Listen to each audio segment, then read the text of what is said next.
Havendo o número legal, declaro aberta a sessão. Em discussão a ata da sessão passada. Objeção, senhor presidente. Não havendo impugnação, declaro aprovada. Vamos iniciar aqui pelos pedidos de vista, ou melhor, pedido de sustentação oral. Não há nenhum pedido de vista aqui a ser deliberado, né? Havia um aqui, mas é da relatoria da desembargadora Lisete, ela se encontra de férias. Esse som está saindo bem aí, compadre? Bom, então vamos ao primeiro processo com sustentação oral, é o 99 do PJR, é um mandato de segurança civil em que está aqui como parte Bruno Pereira Figueiredo e outros, e o juiz da segunda vara da civil. Acho que talvez tenha até autuado errado aqui. Mas eu estou impedido, aliás, me declarei anteriormente suspeito por motivo de foro íntimo de funcionar neste processo. Aí eu passo a presidência dos trabalhos ao desembargador Durval.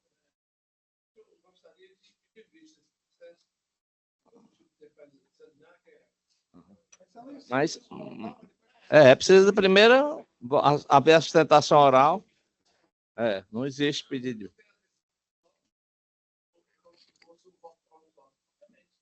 Foi não.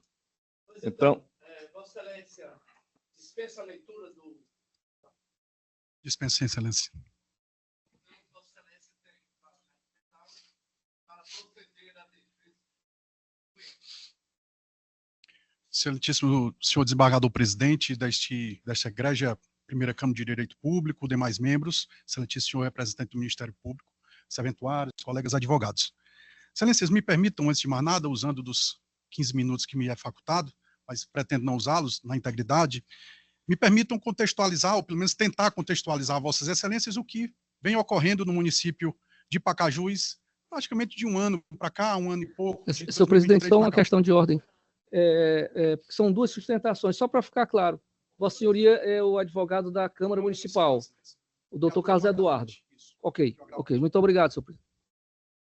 Então, Excelências, como eu ia dizendo, desde o ano passado, iniciou-se esse processo, digamos assim, essa confusão no município de Pacajus. O que é que aconteceu de fato? Um popular apresentou uma denúncia. Nossa, desculpa. Pelo agravante, isso, pelo recorrente.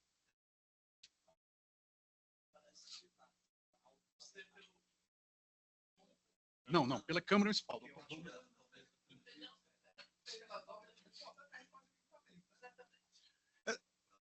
Essa sentada me parece que é para o julgamento do agravo interno, né, Excelência? E sendo do agravo interno, eu sou o agravante. Então, como eu ia dizendo, Excelências, um popular apresentou um processo, uma denúncia perante a Câmara Municipal de Pacajus, indicando a ocorrência de malfeitos por parte do prefeito à época e de seu vice-prefeito, que hoje é o prefeito, em razão de renúncia do prefeito de outrora. E aí esse processo foi devidamente recebido pelo plenário da Câmara Municipal, com a maioria qualificada, como determina o Decreto-Lei 201/67. E esse processo teve toda uma tramitação interna, foram ouvidas as testemunhas arroladas pelo denunciante, pelo denunciado, foram tomados depoimento pessoal, presença de advogados, enfim. E aí chegou-se à conclusão do processo, o processo retorna para um novo julgamento, agora sim um julgamento de mérito, inicialmente apenas quanto ao recebimento da denúncia, e aí no mérito, a Câmara Municipal, por maioria... Deixa ele julgar o processo, depois o senhor fala. Porque quando o senhor estiver falando, ninguém vai permitir que ninguém, em questão de ordem, vai ser acionada quando for a sua hora. Aí eu vou nos relatórios de se difere ou não. Portanto, Excelência, o processo foi julgado pelo plenário da Câmara Municipal de Pacajus e, por maioria qualificada, o prefeito à época, o senhor Bruno Figueiredo, e o senhor Francisco Fagner, eles foram considerados culpados pelas imputações que lhes eram atribuídas à época. No julgamento, haviam várias imputações, houve toda uma separação e cada fato foi julgado isoladamente, na forma exatamente do Decreto-Lei 201.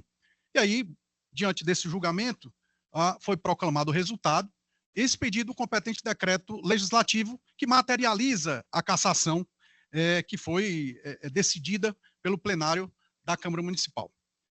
E aí, após isso, o senhor Bruno Figueiredo interpôs mandado de segurança em que alegou que a ata, vejam, a ata da sessão deveria ter sido aprovada naquela sessão de julgamento. Naquela sessão de julgamento. E aí, nós entendemos, com a devida licença, que o Decreto-Lei 201/67 não dispõe dessa forma. Ele diz que, concluído o julgamento, o presidente da Câmara proclamará imediatamente o resultado e fará lavrar ata, esse é o termo, que conseguir a votação nominal sobre cada infração. E, se houver condenação, expedirá o competente decreto legislativo de cassação do mandato de prefeito. A ata foi devidamente lavrada em sessão. Lavrada. Nós entendemos que o dispositivo legal determina a lavratura da ata naquela sentada, naquele momento, e não a aprovação da ata, que são atos completamente diferentes. Me permitam dizer que a ata desta sessão, e já hoje com a modernidade, ela está sendo lavrada no presente momento, porque ela está sendo gravada. E aí, durante a semana, ela vai ser devidamente escrita, e na próxima sessão, e assim determina o regimento interno do Tribunal de Justiça, e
o Decreto-Lei 201 não traz essa determinação de aprovação da ata. Posteriormente, essa ata foi aprovada na forma do regimento interno da casa, da Câmara Municipal de Pacajus. E aí, posteriormente, essa decisão volta, o senhor Bruno Pereira de Figueiredo é afastado, e aí esse processo, esse mandado de segurança, vem a julgamento singular.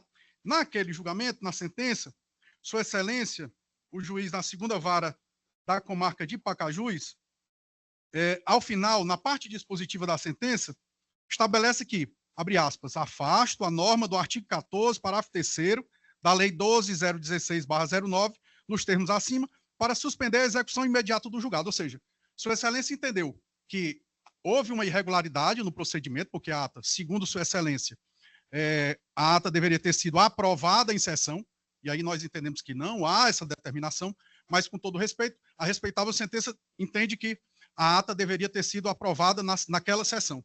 Mas, ao final, ele diz que não, a ata foi aprovada de forma irregular, mas, em razão de estabilidade social, enfim, determino que essa sentença não seja aplicada provisoriamente e seja aplicada, tem efeitos concretos, apenas com trânsito em julgado da demanda.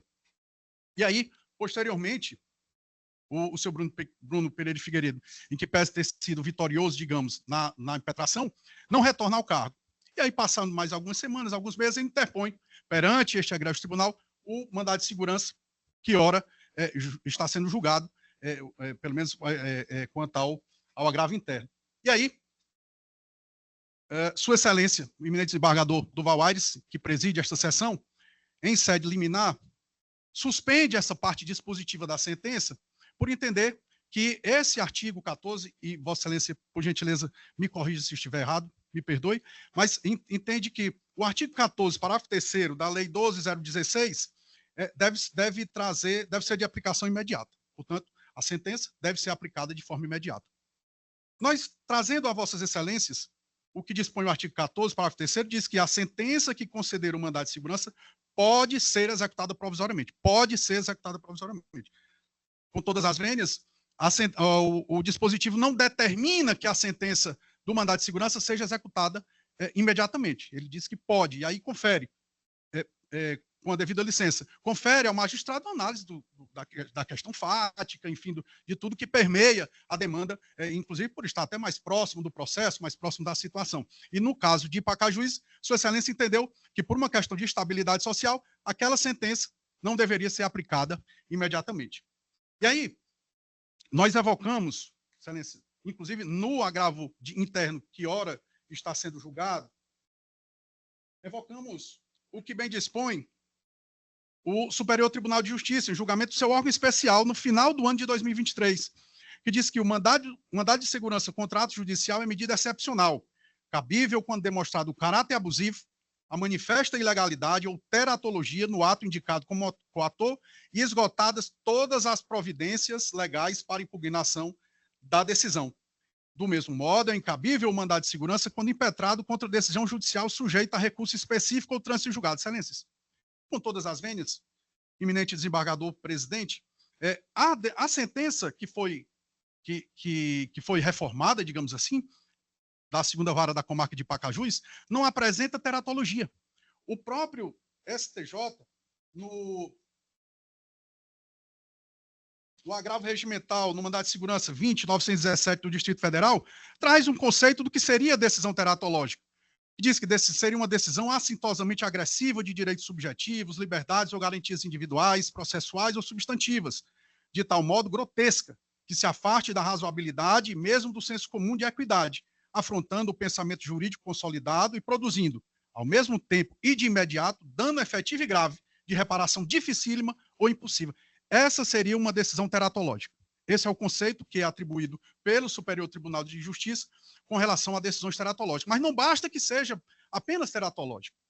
Essa decisão, para que seja enfrentada pela via estreita do mandado de segurança, também tem que ser possível que essa decisão não tenha nenhum recurso próprio para combater essa decisão. E no caso específico, estamos falando de um mandado de segurança, esse mandado de segurança, essa sentença, foi enfrentada por uma apelação. Existe um recurso próprio contra essa sentença. Portanto, esses requisitos devem ser analisados em conjunto, tanto a questão da teratologia como a questão da ausência de um recurso próprio. Com todas as vênias, Excelência, no caso, nem a decisão, a nosso ver, apresenta teratologia, não foi abusiva, não foi ilegal, e também existindo um recurso próprio para combater aquela sentença, já se esvai a possibilidade de interposição de mandado de segurança.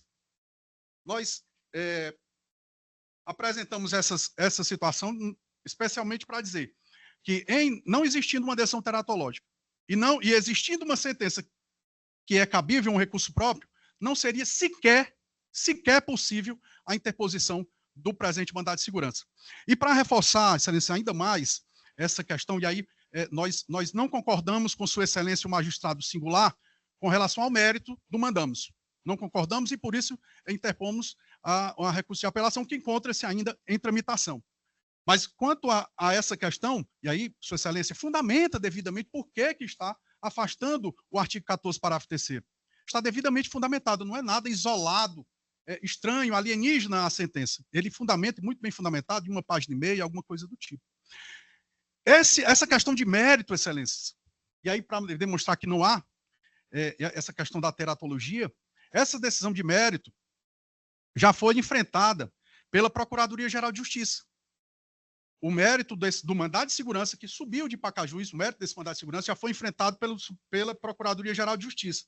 Hoje, aí depois teve as achegas do vice-prefeito, o atual prefeito, que demonstrou interesse na causa, e aí foi intimado para apresentar contrarrazões, e o processo atualmente encontra-se com nova vista à Procuradoria, obviamente, em razão das novas contrarrazões. Nada mais justo que a Procuradoria se manifeste mantendo o parecer que já deu ou não. Mas o parecer que existe no processo, Excelências, é exatamente na esteira do que nós estamos dizendo, no sentido de que essa ata, quer dizer, muitas vezes esses processos são derrubados, digamos assim, porque violou o direito de defesa, cesseou o direito de defesa e tudo. Mas nesse caso específico, nós estamos falando de uma ata. uma ata que foi devidamente lavrada em sessão, como manda o Decreto-Lei 201, e aprovada na sessão seguinte. E aí já como manda o regimento interno. Mas não se trata em nenhum momento de tentar aplicar o regimento interno ao processo de cassação. Apenas foi feito como o Decreto-Lei determina, que é a questão da lavratura. E aí, no mérito, pelo menos até o presente momento, no mérito, a Procuradoria-Geral de Justiça, em parecer da lavra da eminente Procuradora de Justiça, doutora Ana Maria Gonçalves Bastos de Alencar, agora de 6 de junho de 2024, já me chegando no final, abre aspas, ela diz: diante disso, é certo que o processo de cassação do recorrido é válido, visto que a Câmara Municipal de Pacajus aplicou as regras previstas no mencionado decreto, que é o Decreto-Lei 201. E aí, ao final, ela opina pelo conhecimento e provimento do recurso de apelação, devendo ser reformado em toto a sentença vergastada. É por essas razões, excelências, o mérito já se encontra, pelo menos já foi analisado inicialmente por desembargador Paulo Banhos. Liminarmente, ele já afirmou que essa questão da ata não macula o processo. Já temos um parecer do Ministério Público em sede de segundo grau, que diz também a mesma coisa. E aí, no agravo interno, que é o que nos compete, me permito, que está sendo julgado no momento, não há decisão teratológica. Essa decisão, essa sentença, bastava a interposição de uma apelação. Não houve uma apelação, houve um mandado de segurança contra uma sentença que poderia ser impugnada por um simples recurso de apelação. Portanto, a respeitável decisão, me permita, excelência, exarada pelo eminente desembargador Duval Aires, não encontra eco na jurisprudência do Superior Tribunal de Justiça. Impondo-se trazer ainda a súmula, que bem dispõe a súmula 267 do Supremo Tribunal Federal. Então, seu tempo já está exaurindo. Ok. Você pode só para concluir. dizer que a súmula 267 diz que não cabe mandado de segurança contrato judicial passivo de recurso ou de recurso. Portanto, excelência, forte nessas considerações é que se requer seja dado provimento ao presente recurso de agravo interno. Obrigado.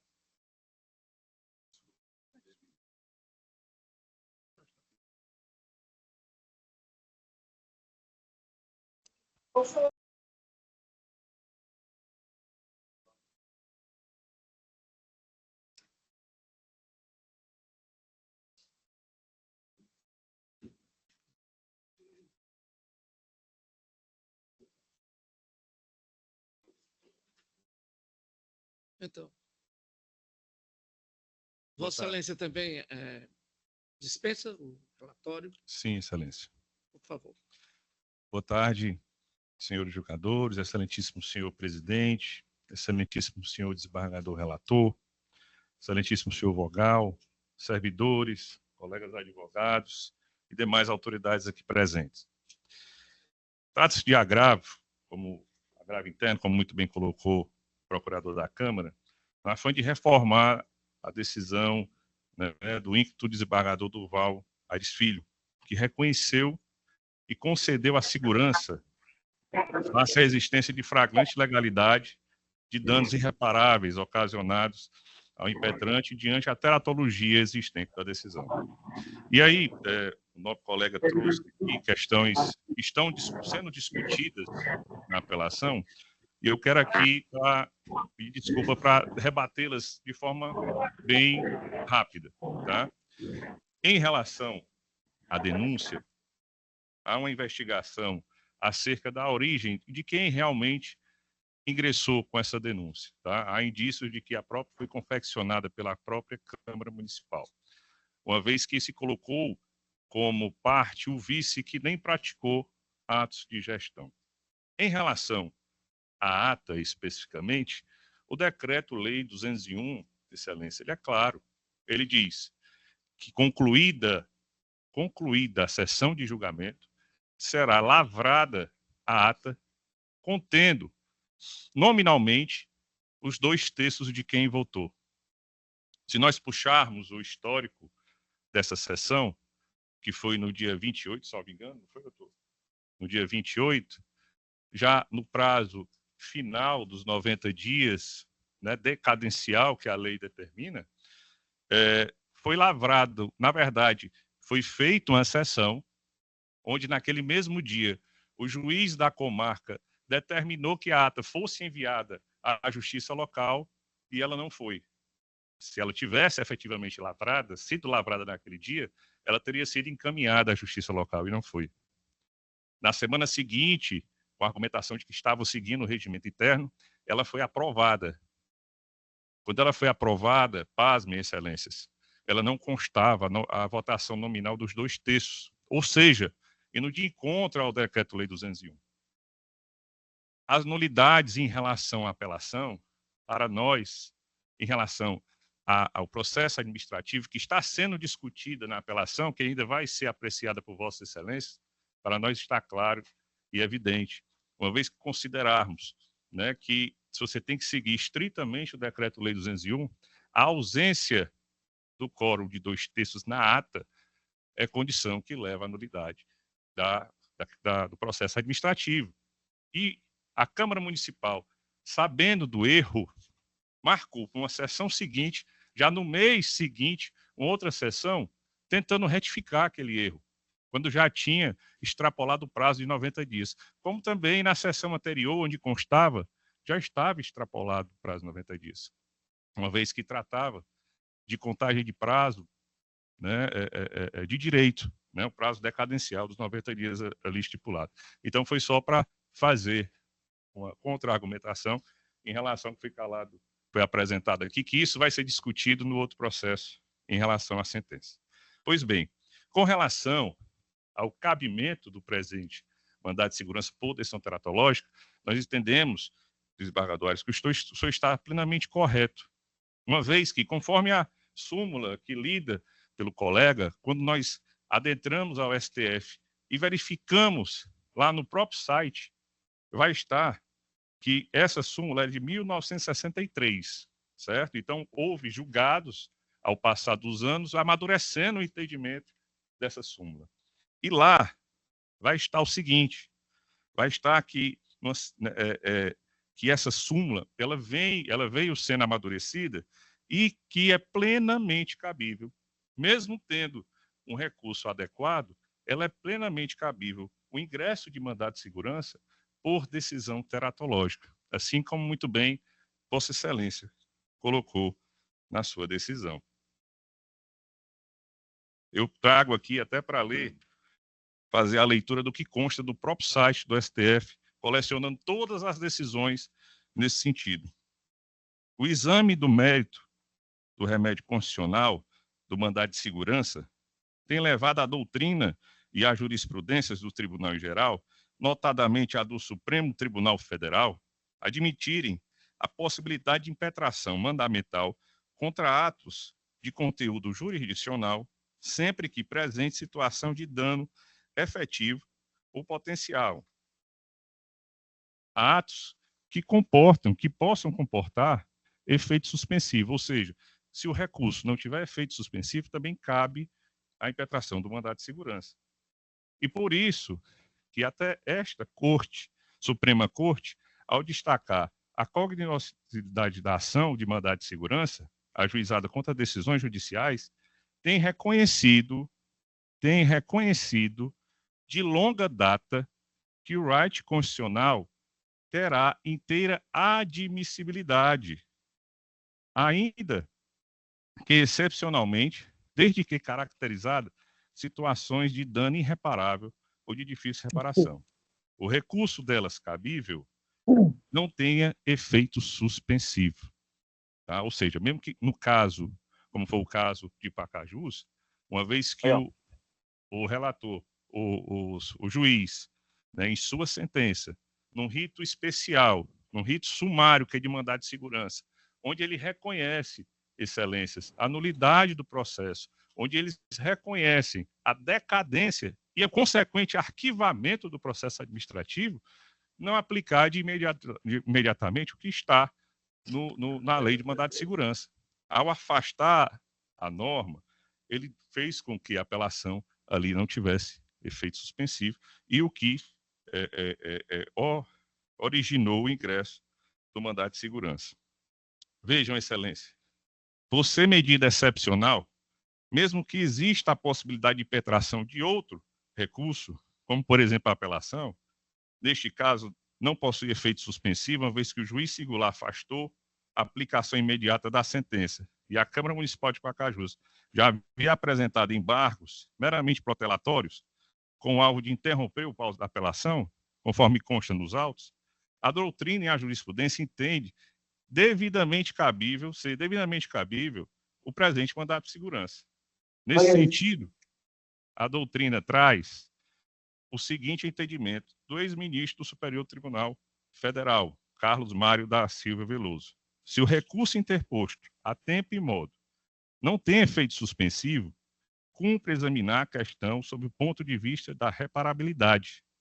Vale dizer, se o ato é de fato lesivo, insuportável, até que o tribunal de quem se manifeste na apreciação do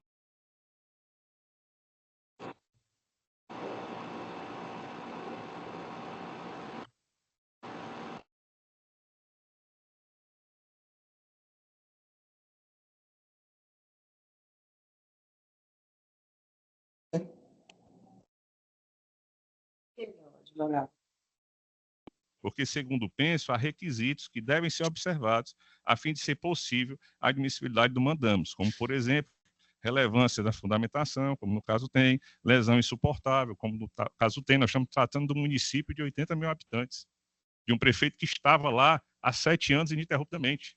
E você fazer essa substituição por um presidente da Câmara, onde fez toda a alteração, mudou toda a estrutura administrativa, isso vai causar um prejuízo enorme ao município. Então, caros desembargadores, está caracterizada a admissibilidade desse recurso. Tá? Quanto à questão da teratologia, em caso, o impetente estava cassado irregularmente pela Câmara de Pacajus e, posteriormente, teve reconhecido pelo Ministério Público, bem como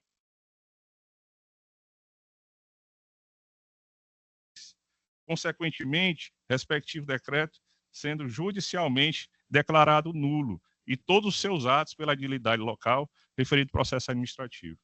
Contudo, apesar do esmero do ínclito do juiz, teve ao prolatar sua decisão, que reconheceu o direito do impetrante, com a devida fundamentação legal, de forma contraditória e absurda, no bojo da mesma sentença, o juiz determinou a não aplicação do dispositivo legal do artigo 14, parágrafo 3º, que impõe a execução imediata da sentença. Vejam, essa questão do que no artigo diz pode, deve, não existe. O próprio juiz, ao proferir sua sentença, ele afasta e diz, eu afasto esse artigo porque ele tem aplicação imediata. Nas decisões existentes, todas elas, quando se trata de mandado de segurança, ora, se nós estamos tratando de um direito líquido e certo, nós estamos tratando de um direito que tem que ser reconhecido naquele momento. Se fosse por isso, nós não utilizaríamos o rito do mandado de segurança. Utilizaríamos o rito normal de um procedimento ordinário. Na parte final da sentença impugnada, estava reproduzindo efeitos absurdos e ilegais em desfavor do autor do mandamus e do vice-prefeito, como da população de Pacajus, vez que, em conformidade com a legislação federal, ao conceder a segurança, o magistrado haveria de determinar o retorno imediato do prefeito e do vice, o que naquele momento não ocorreu. Vou repetir de novo o trecho da decisão. Afasto a norma do artigo 14, parágrafo 3º, da Lei 12.016, de 09, nos termos acima para suspender, ele deixa claro, suspender a execução imediata do julgado. Então, essa questão de que o artigo diz que pode, que deve ser aplicado, não, é entendimento pacificado na jurisprudência. Sabe-se que resta impossibilitado o juiz de modular efeitos de decisão na jurisdição infraconstitucional. Ele não poderia fazer aquilo no juízo singular, cabendo somente às vossas excelências, às instâncias superiores, a concessão do efeito suspensivo da sentença. Lembrando que, no presente caso, por se tratar de sentença que afastou a devida aplicação imediata dos seus termos, a apelação ela não teria efeito suspensivo. E aí, indaga-se, excelências, qual medida caberia, se não esta, mandado de segurança por decisão teratológica? Ademais, sabe-se que o juiz somente pode deixar de aplicar a norma em pouquíssimos casos. O professor Lênio Stenck, vou pregar aqui para fazer uma leitura, Ele assim diz: o juiz somente pode deixar de aplicar uma lei em poucas hipóteses, quando ela for inconstitucional, quando ela estiver em fase de critério de antinomia, quando estiver em fase de interpretação conforme a Constituição, quando estiver em face de nulidade parcial, quando estiver em face de constitucionalidade, quando estiver em face de uma regra confronte com um princípio, né? No caso dos autos, constata-se que o dispositivo afastado pelo juiz singular, ele não é inconstitucional. A lei do mandado de segurança, aquele artigo especificamente, ele não é inconstitucional, não há discussão disso. Não há conflito aparente de normas, não há antinomias. E não existe afronta à interpretação constitucional. Não há nulidade no texto da lei. Não há inconstitucionalidade no texto. A regra não confronta qualquer princípio.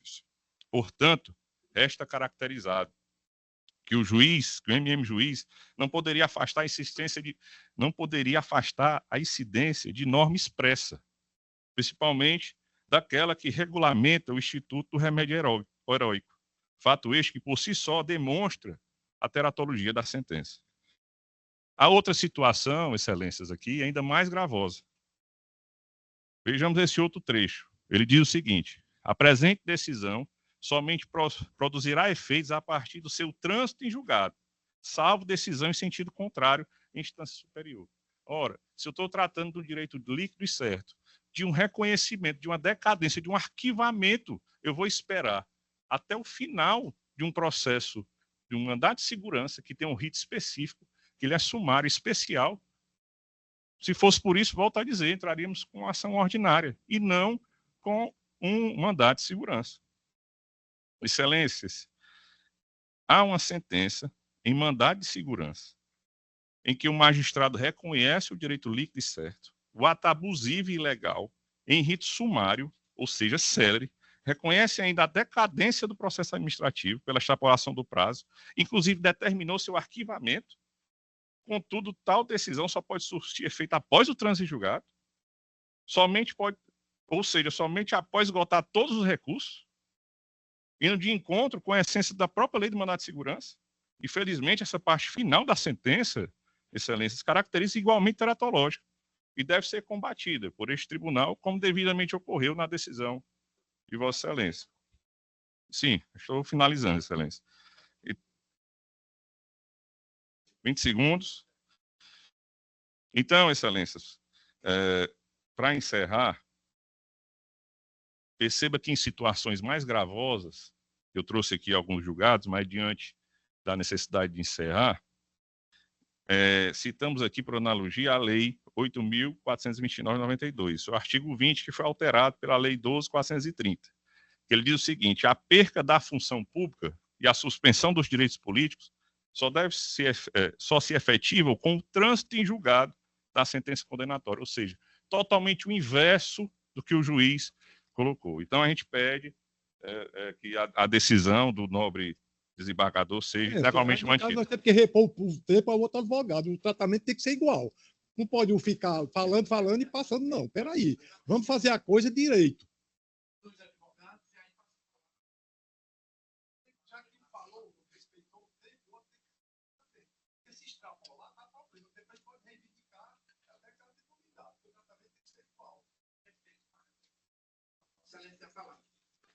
Trata-se de mandado de segurança com pedido liminar impetrado por Bruno Pereira Figueiredo, contra ato reputado ilegal emanado pelo juiz de direito da 2ª Vara Civil da comarca de Pacajus, Dr. Alfredo Rolim Pereira, ao proferir sentença ID 70.32.70.13, concedendo a segurança pleiteada pelo impetrante, confirmando a decisão liminar, mas suspendendo a execução imediata do julgado, afastando a norma do artigo 14, parágrafo 3º da Lei nº 12.016/09.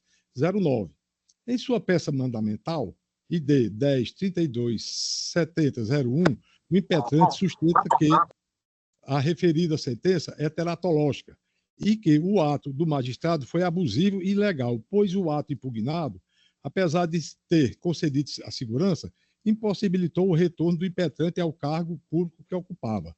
Argumenta o peticionante que o afastamento do artigo 14, parágrafo 3º da Lei 12.000 01609, no presente caso, não se justifica, pois não se trata de norma inconstitucional. Não há conflito aparente de normas, antinomias, tampouco existe afronta à interpretação constitucional, nulidade ou confronta princípios constitucionais. É imperioso destacar que, para ser aferida a viabilidade do mandato de segurança contra a decisão judicial, importa verificar se a decisão vergastada possui uma forma de correção através de via recursal própria e que ainda admite efeito suspensivo capaz de prontamente sustar as consequências da decisão ofensiva ao direito da parte. Com isso, se presente os requisitos cautelares para tal, nos termos do artigo 1019.1 do CPC, não se revela cabível o uso do presente right como sucedâneo, segundo disposto no artigo 5º, 1 da Lei 12.016 de 2009. Ademais, o caso existe dúvida da ré acerca do conteúdo decisório do pronunciamento judicial.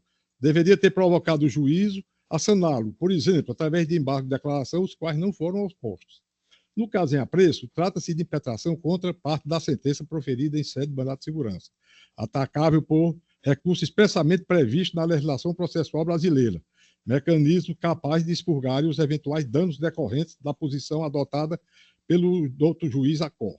Aplica-se dessa forma, contrariamente ao que pleiteia o ora impetrante, o teor da súmula 267 do Supremo Tribunal Federal, segundo o qual não cabe mandato de segurança contra ato judicial passivo de recurso ou correição, assim como o que dispõe o artigo 5º 2 da Lei 12.016 de 2009, abro aspas, não se considerará mandato de segurança quando se trata de decisão judicial da qual caiba recurso com efeito suspensivo. Ressalte-se, ainda que, mesmo nos casos excepcionais em que a jurisprudência admite o manejo do right, face à decisão judicial teratológica, necessário concentrar o seu uso aos casos em que não haja recurso previsto para atacar a posição reputada como ilegal, com a possibilidade de suspensão imediata dos prejuízos advindos da decisão. Havendo a disposição da parte de recurso hábil a resguardar de pronto os seus direitos, devem as partes utilizá-los concentrando a defesa dos seus interesses por meio da oferta recursal. Portanto, no caso em tela, malgrado os argumentos manejados pelo impetrante, em sentido contrário, revela-se incabível a via do mandato de segurança, vez que o ato judicial subjugado se trata de sentença, contra a qual o impetrante poderia ter interposto embargo de declaração ou o recurso de apelação civil, que possui efeito suspensivo ou ativo. Dessa forma, já que não é possível a utilização da via mandamental nas hipóteses em que há recurso previsto nas leis processuais para impugnar a decisão vergastada, como é o caso em apreço, merece ser extinto o presente mandamos ante a falta dos pressupostos de constituição válida e regular do processo, indeferindo a peça inicial na medida em que deveria ter sido utilizado o recurso processual disponível.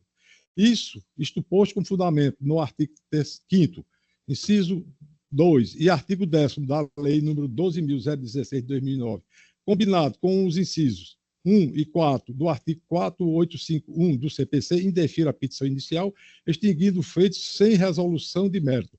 Revoga a decisão interlocutória de ID 7243-2928. É como voto, senhor presidente. Desembargador Marcílio, como se posiciona? Muito obrigado, senhor presidente. Eminentes pares, desembargador Fernando, doutor Leo Brossá, novo procurador de justiça aqui presente, a defensora pública que está online,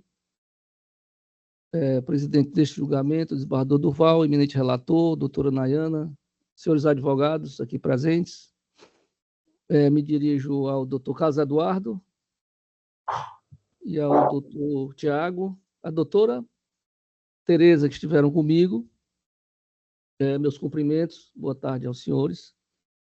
É só para iniciar a contextualização do meu entendimento, na verdade, o eminente relator julgou o mandato de segurança, né? Muitas vezes iniciaram os debates tratando do agravo interno, mas, na verdade, pode ser feito o julgamento da ação principal. No caso, foi a opção que o relator fez, regimentalmente não há, processualmente não há problema com relação a isso, é só para deixar claro que o que nós estamos julgando aqui é o mandato de segurança.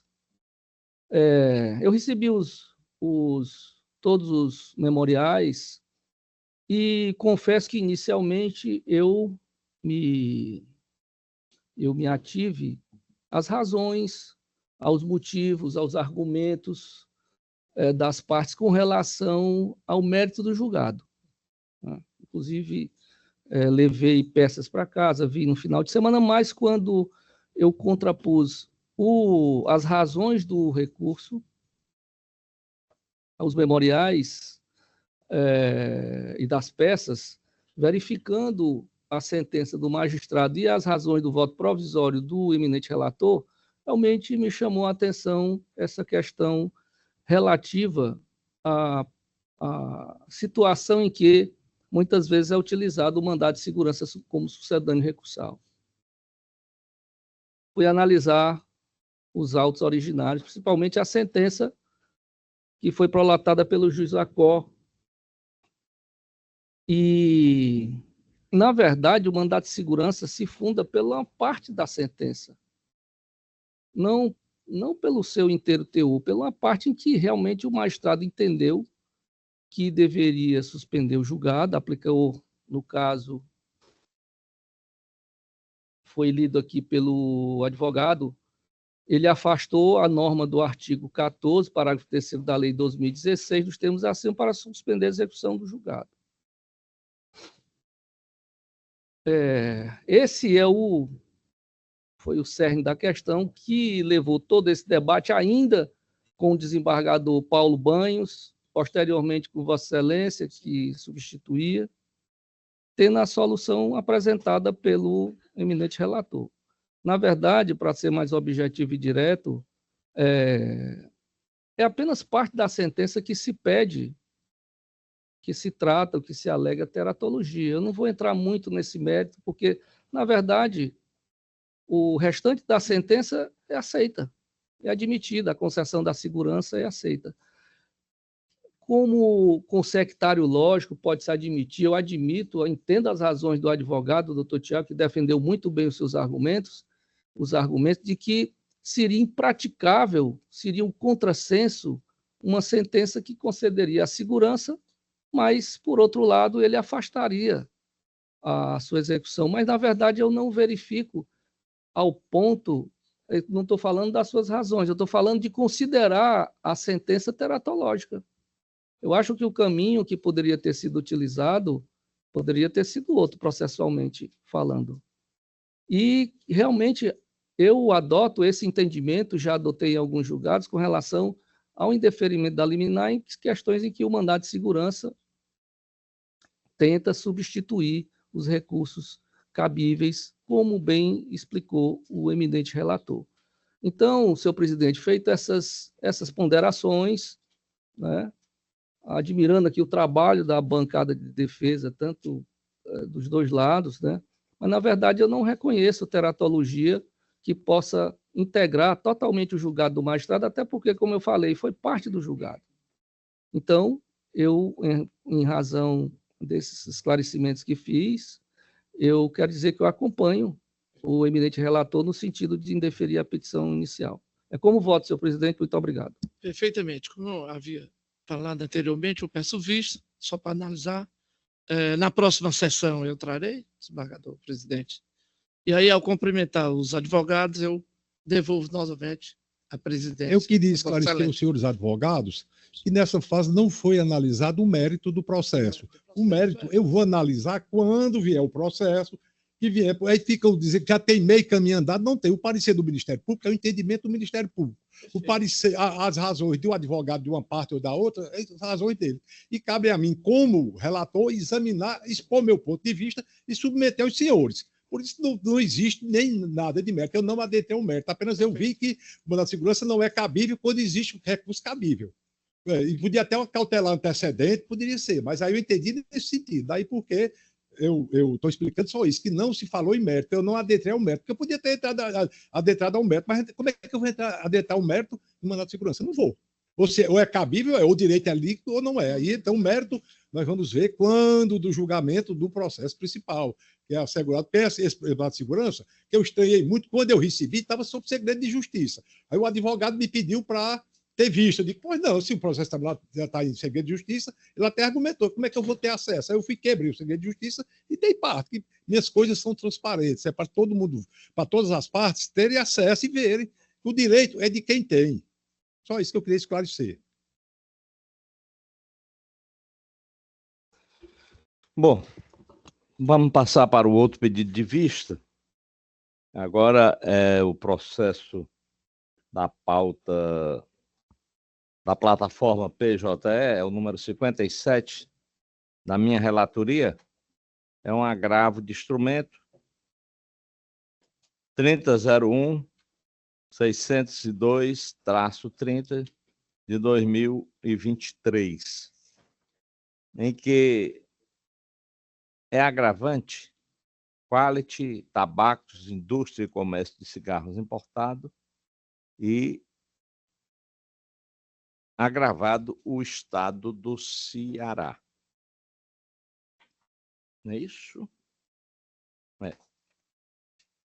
Lembrando que aqui nós iremos julgar o agravo de instrumento interposto por Quality em Tabacos, Indústria e Comércio de Cigarros, Importação e Exportação Limitada, que tem como agravado o estado do Ceará, e vamos julgar o agravo, simultaneamente, o agravo interno do estado do Ceará, e que tem como agravada a parte agravante do agravo de instrumento. Então, indago ao ilustre advogado se dispensa a leitura do relatório. Doutor Eduardo Menescal. Acho que até para contextualizar com o grupo dos desembargadores, é bom que o senhor esse relatório. E Vossa Excelência? Bom, se Vossa Excelência pretende, eu farei a leitura, embora o relatório esteja disponível. Bem, enfim, mas tudo bem. Tudo bem, eu vou fazer a leitura. Ok. Se os desembargadores se tiverem conhecimento do caso, disponibiliza, a gente vê, até ter acesso ao voto provisório. Então, mas ele não. Não, ótimo, tudo bem. Mas ele não dispensou, desembargador. Eu vou fazer aqui a leitura. Né? Excelência, fica até a cargo dos demais desembargadores, se ele já tem algum conhecimento do relatório, é dispensável. Realmente não precisa. Era só o medo, era se eles ainda não tivessem se contextualizado. Tem acesso todo. Bom, então Vossa Excelência dispensa ou não? Dispenso. Então pode Dispenso. Fazer a sua sustentação oral pelo período regimental de 15 minutos. Excelentíssimo senhor desembargador, relator, presidente, em quem eu cumprimento as demais autoridades. Nós temos a súmula 166 do STJ, que determina: não constitui fato gerador do ICMS o simples deslocamento de mercadoria de um para outro estabelecimento do mesmo contribuinte. É conhecida. E a súmula 323 do STF, que determina: é inadmissível a apreensão de mercadorias como meio coercitivo para pagamento de tributos. O ente público não desconhece essas súmulas. O que acontece no caso concreto é que esse não é o cerne da questão. A empresa agravante, ela tenta... Então, Vossa Excelência está fazendo na defesa do Estado, é procurador do Estado. Sou procurador do Estado. Então, só para não inverter a ordem, eu indago se o advogado da agravante está presente. Então, Vossa Excelência pode continuar. A empresa, em seu agravo, em seu recurso, ela tenta conduzir a discussão de fato e de direito, como se o objeto da lei fosse a incidência dessas súmulas. E não é. Em nenhuma ação do fisco e das autoridades públicas, no caso concreto, não envolve a questão da súmula 166 nem da súmula 323. Os casos concretos, até pelo próprio contexto da decisão agravada e pelas documentações apresentadas nas contrarrazões do Estado e até na própria inicial da empresa, mostra que o que a gente tem é uma ação para coibir sonegação tributária, fraude e sonegação. A mercadoria foi retida por estar irregular, não era por falta de pagamento de tributo. E não estava havendo tributação como da transferência de matriz para filial como fato gerador de ICMS. Me permita ler até a própria decisão agravada, vou dar uma leitura breve, a parte final da decisão agravada que se encontra no final do ID 8430621, a documentação anexada à inicial, ao recurso da empresa. Consta na referida petição do Estado a narração de diversos fatos suficientes, em tese, para afastar a aplicação da súmula 31 do TJCE e súmula 323 do STF. Com efeito, a situação apurada nestes autos é bem específica e suficiente para afastar o alegado direito líquido e certo da parte impetrante, notadamente os indícios de fraudes reiteradas contra a ordem tributária, inclusive com instauração de investigação criminal, conforme boletim de ocorrência acostado no IDETA, bem como é juntado diversos autos de infração. É certo que a empresa impetrante questiona a licitude de todas as questões levantadas pelo ente estatal. Contudo, neste momento, prevalece a presunção de legalidade dos atos da administração pública, não sendo possível dilação probatória nestes autos. Nesse contexto, no entendimento deste juízo, não há justa causa para a liberação da mercadoria e dos veículos, haja vista que as súmulas acima mencionadas não podem ser aplicadas de forma automática em qualquer situação, ainda mais quando evidenciada possível conduta reiterada de crime contra a ordem tributária. Por fim, existe lei estadual prevendo a apreensão de mercadorias em situação fiscal irregular, Lei Estadual 11.388/87. Dessa forma, indefiro o pedido e mantenho a decisão de revogação da liminar que havia liberado as mercadorias, não sendo mais possível novos pedidos de reconsideração por parte da empresa, a empresa agora agravante. A empresa agravante é uma fabricante comercializadora de cigarro. Nós estamos falando de remédio, alimentos, medicamentos, eletrodomésticos. Estamos falando de mercadoria que todos sabem da pesadíssima carga tributária, e que ela ocupa não só uma questão de arrecadação do fisco, como também tem uma função extrafiscal, coibir o consumo de cigarro por uma questão de saúde pública. A partir do momento que temos uma empresa useira e vezeira de prática de sonegação e fraude, ela primeiro estimula a concorrência, ela cria uma concorrência desleal com os outros concorrentes que comercializam cigarro de forma correta. Porque não há como comparar o preço de um sonegador de imposto de cigarro com a empresa que paga os impostos de cigarros, que todo mundo sabe, a carga tributária de cigarro é elevadíssima.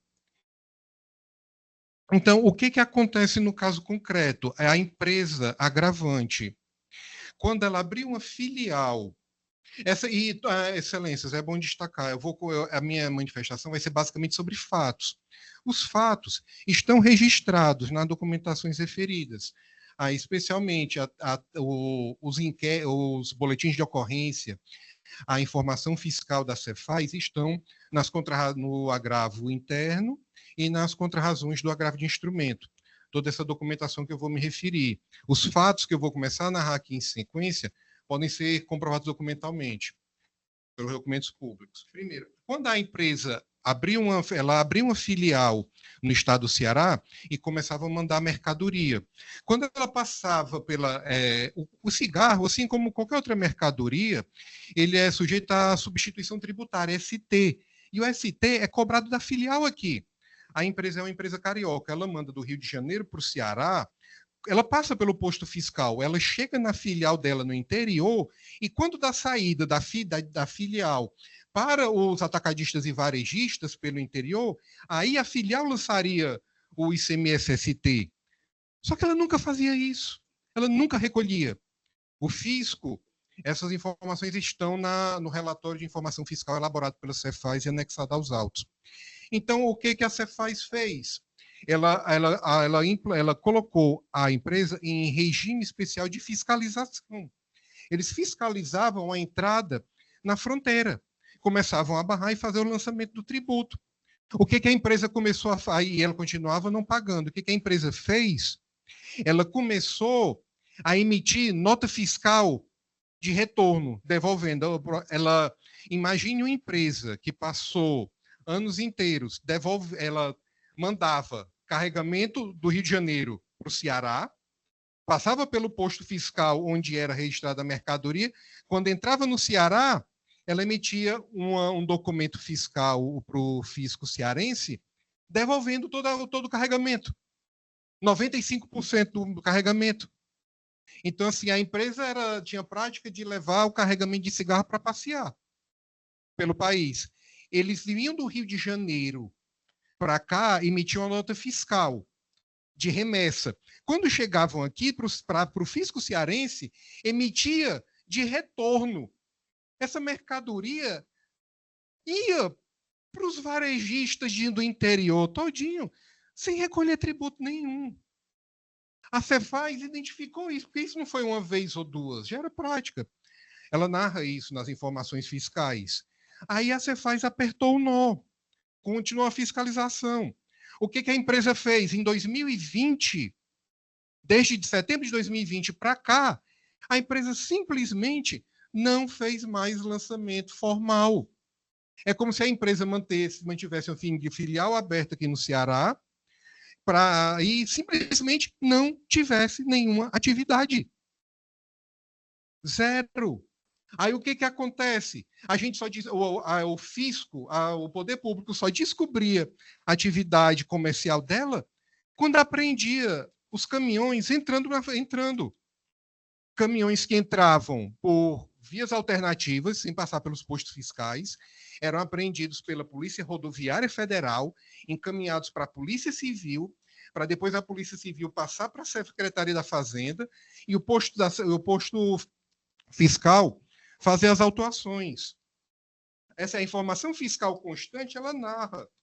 No dia 4 de fevereiro de 22, a Polícia Federal abordou no quilômetro 19 da BR-116, veículo particular conduzindo 1.200 caixas de cigarro com notas fiscais, com discriminação de produtos diversos, sem emissão de manifesto eletrônico de documento, destinada à empresa inapta, ou seja, a empresa inativa, laranja, e que nem sequer acobertavam todas as mercadorias do caminhão. A mercadoria foi apreendida. De novo, em maio de 23, a empresa foi flagrada realizando prática ilícita idêntica, com a abordagem do veículo placa tal, tendo como tal. Na oportunidade, apresentou única nota fiscal de 40 caixas para um carregamento de 1.200 caixas de cigarro. Em novembro de 23, 6 meses depois, a mesma coisa, com o mesmo veículo, com o mesmo motorista. A mercadoria é apreendida pela Polícia Rodoviária Federal. A Polícia Rodoviária Federal encaminha para a Polícia Civil. A Polícia Civil faz o inquérito, vai para a Secretaria da Fazenda. A Secretaria da Fazenda, em tese, poderia fazer o lançamento do tributo em nome do transportador. Só que o transportador é uma pessoa física, proprietário de um caminhão, um motorista qualquer, usado mesmo para pretexto para transporte, de forma irregular. Aí a postura da Cefaz, não, eu só vou autuar em nome do real proprietário da mercadoria. O motorista se nega a assinar a documentação. Ele entra em contato com o advogado da empresa. O advogado da empresa vem do Rio para cá. Aí vai no inquérito, passa, demora. Nisso, passa o dia 1 de novembro, dia 3, 5, 8. Quando ele entra com mandado de segurança, é na parte final já da autuação. Quando passou na Polícia Rodoviária Federal, quando passou na Polícia Civil, no boletim de ocorrência que está nos autos, o auto de infração que está nos autos. A Secretaria da Fazenda está cometendo prática abusiva, retendo minha mercadoria para coibir o pagamento de tributos. Passou uns 10 dias, 8, 10 dias até concluir isso. 7 dias, a documentação do dia, ou quando deu entrada no dia 8, não constata nem a assinatura do auto de infração, que a documentação que a empresa junta ainda não tem assinatura, comprovando a data em que ela realmente reconheceu a autoria e assinou a autuação. Então, assim, quando as empresas, a gente trabalha, o judiciário é sobrecarregado em termos de processo, a procuradoria é sobrecarregada, a gente trabalha com um volume muito grande. Nessa demanda, a gente, às vezes, tem dificuldade de identificar os fatos. Se a lide fosse discutida só uma questão de súmula 166 e 323, a gente sabia que ia perder o processo. Mas, assim, a manifestação e a necessidade de vir é porque a gente tem uma realidade diferente. A empresa, ela vende uma argumentação, uma narrativa que contradiz os fatos, e a decisão agravada destaca isso. Então, por fim, para concluir a manifestação, como destacado pelo próprio juiz na decisão agravada, isso não é matéria para discussão em mandado de segurança, não se trata de mandado de direito líquido e certo, é necessária instrução probatória. É tudo equivocado, assim, é descabido. Não é matéria a ser objeto até de concessão de medida liminar, ainda mais assim satisfativa, no caso a liberação de mercadoria. A ausência de impugnação específica é a ofensa ao princípio da dialeticidade. A decisão agravada reconheceu os vários indícios de ilegalidade do carregamento. Não cabe entrar com agravo para violação da súmula 66 e 323. No caso, o próprio Estado do Ceará juntou nos recursos uma demonstração de que estava pleiteando a penhora da mercadoria, porque mercadoria irregular é fraude fiscal. A gente conseguiu, o Estado do Ceará, a PGE, conseguiu a penhora, e dentro de uma execução fiscal que corre no núcleo 4.0, a mercadoria já foi até penhorada. Então, assim, seria até um caso de perda do objeto. Na verdade, eu creio que aqui consta a petição. A decisão do juiz da execução, infelizmente, até não está nos autos. Doutor, e como eu disse, não existe abusividade. Você tem 1 minuto e meio para concluir a sua sustentação. Na última frase, quando a empresa impetrou mandado de segurança, foi no final da autuação. O Estado estava passando uma semana com a mercadoria apreendida, cobrando pagamento. Foi o tempo de transmitação para as etapas nas autoridades policiais. Excelência. Pois não. Meus amigos, meus colegas, na verdade, esses casos, dessas duas súmulas, tanto do Supremo como do Tribunal, são súmulas a que nós estamos vinculados,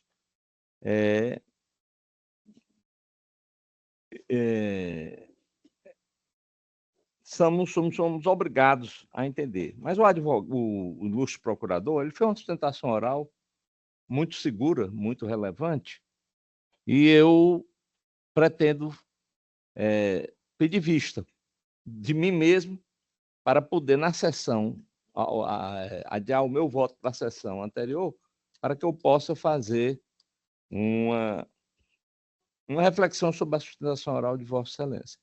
Então, a sustentação oral é uma coisa importante, né? Porque muitas vezes pode sensibilizar o próprio relator. Então, eu vou adiar o meu voto para a sessão de segunda-feira.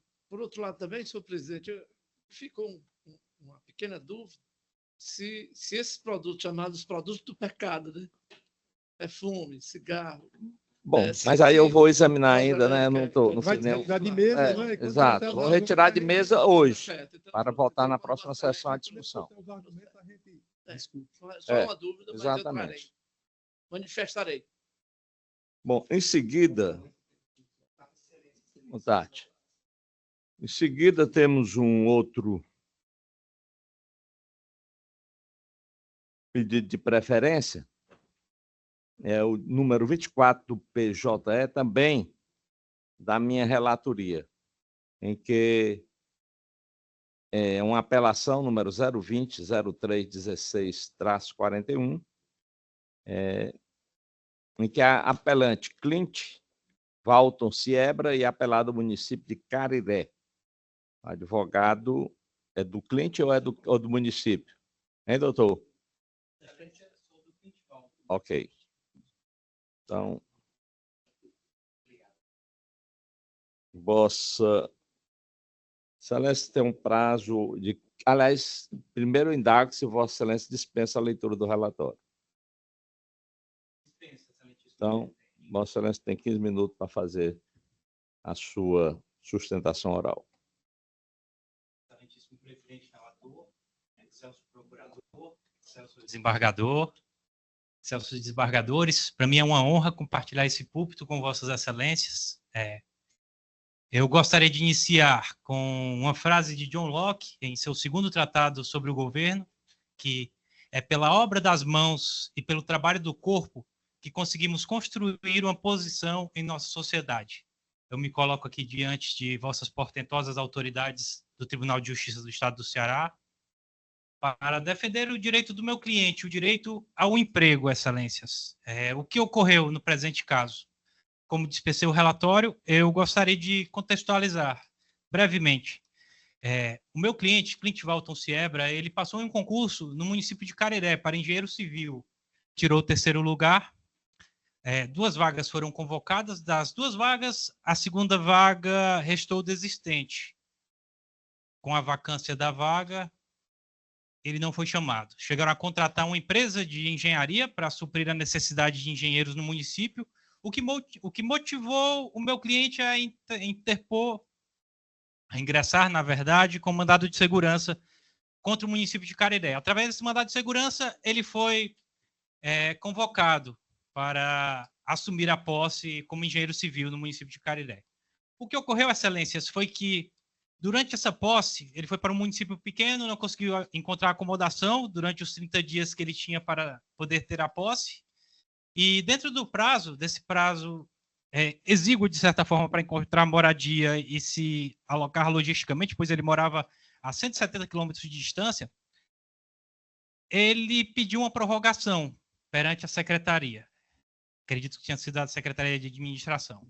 Essa prorrogação não foi posta em bons termos perante a administração pública, pois no período de prorrogação se deixava o texto de que ele estava pedindo afastamento por razões pessoais, e esse pedido dele, esse peticionamento, foi solenemente ignorado pelo prefeito da época, o chefe do Poder Executivo Municipal. Este ato de exoneração que seguiu a partir da violação do direito ao peticionamento perante o poder público, causou muitos prejuízos para ele, levou à melancolia, ao desemprego, à falta realmente de sustento. Ele não é só meu cliente, excelências, ele também é meu cunhado. Ele teve uma filha recentemente, tem 6 meses de idade, e ele amarga já mais ou menos uns 5 anos sem emprego até então. E eu interpus essa apelação, me fulcrando no entendimento, excelências, se não pela obediência à Lei Complementar 003 de 2009 do município, que é o Estatuto dos Servidores Públicos Municipais, que garantia no artigo 32, parágrafo 3º, a prorrogação do prazo para a posse dele, por prazo igual de 30 dias, o que garantia 60 dias, ele foi exonerado com 33 dias.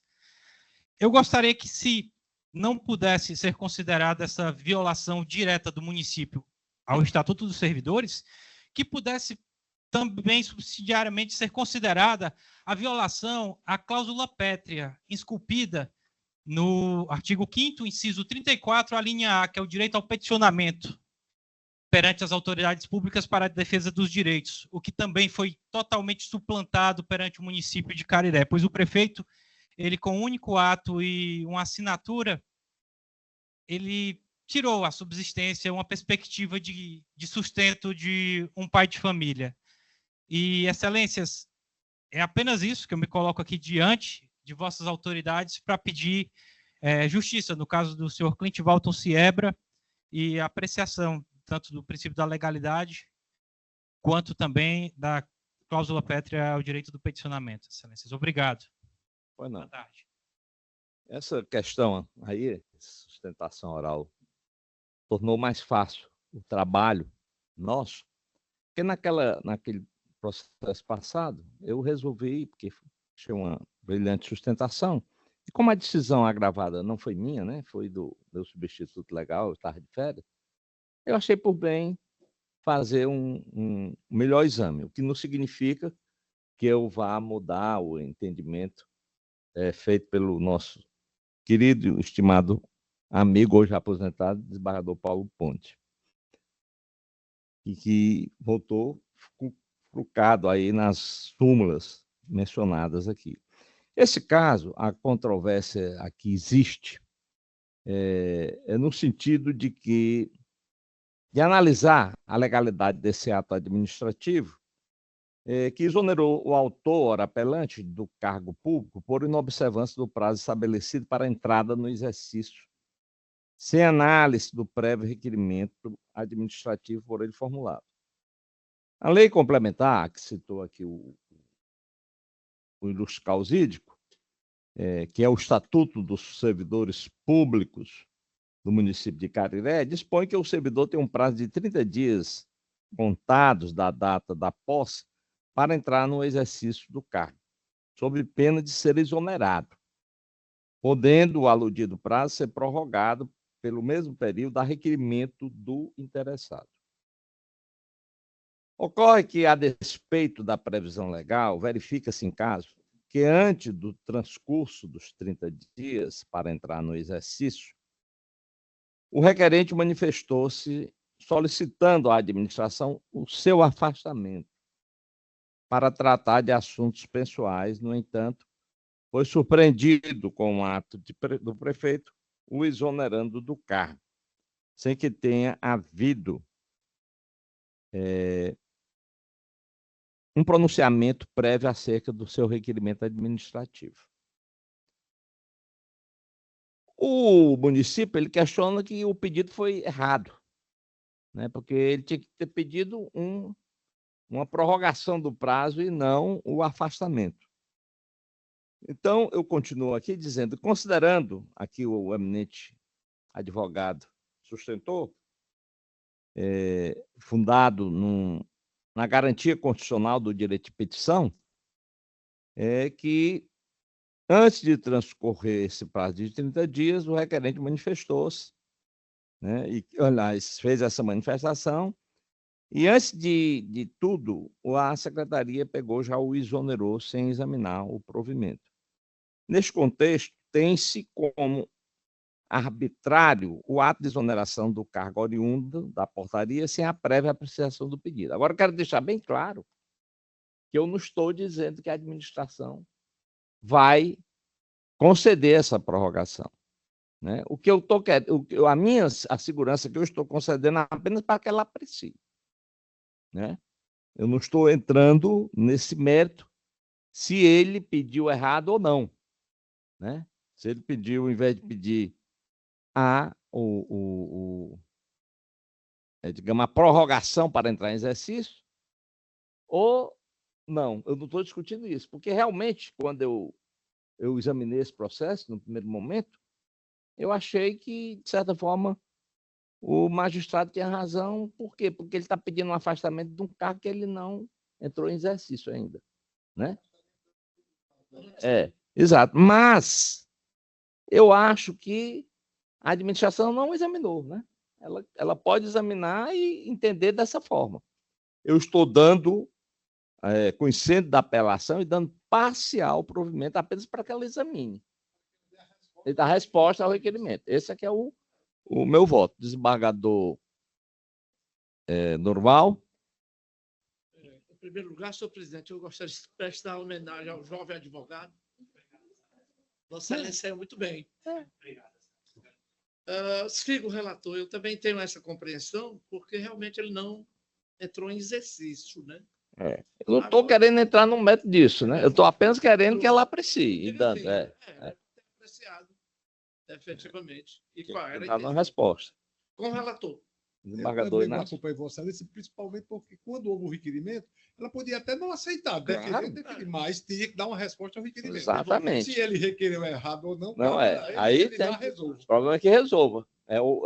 O direito de petição dele tem que ser respeitado. E o direito de resposta também. Exatamente. Não indica que, como Vossa Excelência diz, não, vocês podem até exonerar, mas tem que fundamentar, dizer por que o motivo. Eu acompanho Vossa Excelência. Então, bem compreendido, a Corte, a unanimidade, conheceu do recurso e deu-lhe parcial provimento nos termos do voto do relator. Agradeço, excelentíssimos. Deus os abençoe, viu? Muito obrigado. Em seguida, eu volto agora para o SAG. Que uma apelação cível 006 é o 63 do SAG. é o 006-6044-44-2009, em que a apelante Unimed, Sociedade Cooperativa de Médicos, e também a Apivida, Assistência Médica Limitada, e apelado o Programa Estadual de Proteção e Defesa do Consumidor, o DECOM, Ministério Público Estadual do Ceará.